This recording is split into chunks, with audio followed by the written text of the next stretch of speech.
If you're taking medication for a service-connected condition and that medication causes some side effects, you might be able to get those side effects service-connected. How, you ask? By using secondary service connection. Just as a quick reminder, and we've talked about this a lot, so if you want a more in-depth discussion of secondary service connection, check out our other videos, but a disability that's either due to or aggravated by an already service-connected condition can also be service-connected, entitling you to additional compensation. So, medication you take for a service-connected condition causes something else, some other condition, you can get that other condition service-connected. So, Elise, what are some examples that you can think of, common examples that we see of our clients that get secondary service connection due to medications? Yeah, like you said, we see this a lot. Medications that are necessary to treat disabilities, but they can also cause other conditions to arise. So, for example, sometimes with mental health medications, we might see GERD, we might see vision changes or decreases in vision. We might also see increased heart rates. Those can all lead to different service-connectable conditions. Another really common one is pain medications can lead to breathing problems, can lead to liver damage, cardiovascular problems, or other GI issues potentially. And cardiac medications can also lead to headaches, depression, GI issues, skin conditions. So it's not an exhaustive list, but it's just an example of how one totally different bodily condition can cause another bodily condition based on that link of the medication that you need to treat it. Right. And it doesn't even necessarily have to directly cause it, right? So let's say you take a medication for depression or anxiety, and one of the side effects is GERD or other GI upset. If you already had GERD and this worsens it, that might entitle you to service connection for that condition.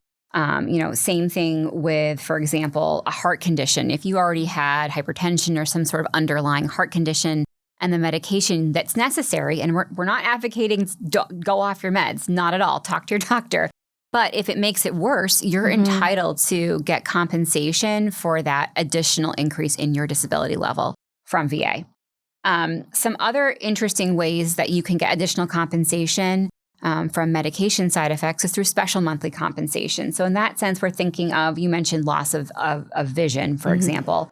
You could also have severe mobility impairment. I'm thinking, if someone has a really strong pain medication they have to take for an orthopedic condition, it might result in, a situation where they're unable to have the mobility they once did.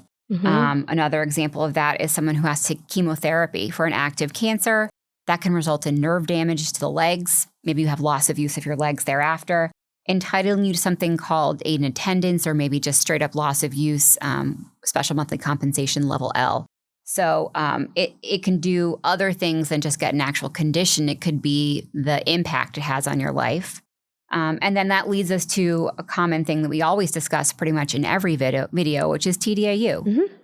You're taking medications due to service-connected conditions, and the side effects from those medications are so severe they prevent you from being able to work, prevent you from being able to secure and follow a substantially gainful job. You, in theory, could apply and be entitled to TDIU. So it's something to really pay attention to, depending on the medication you're taking, depending on the combination of medications you're taking for your service-connected conditions, you might be entitled to some extra compensation. Absolutely. It's all part of that big disability picture. That's right. So one thing that we want to point out, though, to obtain secondary service connection based on the effects of medication, you are going to still need to show that you have that primary service-connected condition. So we'll use the example of a mental health condition. That needs to be service-connected. Then you're going to need to be able to show that you have a prescribed medication for that service-connected condition, which is now leading to this new condition, we'll say the vision changes. You, in order to do this, will likely need to get a medical nexus from a doctor. You're also likely going to need to have that secondary condition be officially diagnosed. Yes.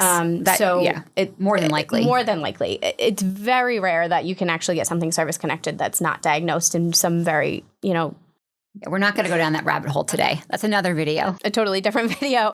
but some evidence you might want to gather that will help you get to this destination of secondary service connection. VA and private treatment records, anything that has your medication list and known side effects listed, imaging and labs that might show maybe if it's a nerve condition, maybe if it's hypertension or something like that. All of that's helpful. And lay statements, especially if we're talking about a worsening or an aggravation like we were mentioning before. Lay statements can go a long way to show that something that you once had is now worse thanks to whatever medication that you needed to treat your conditions. Absolutely.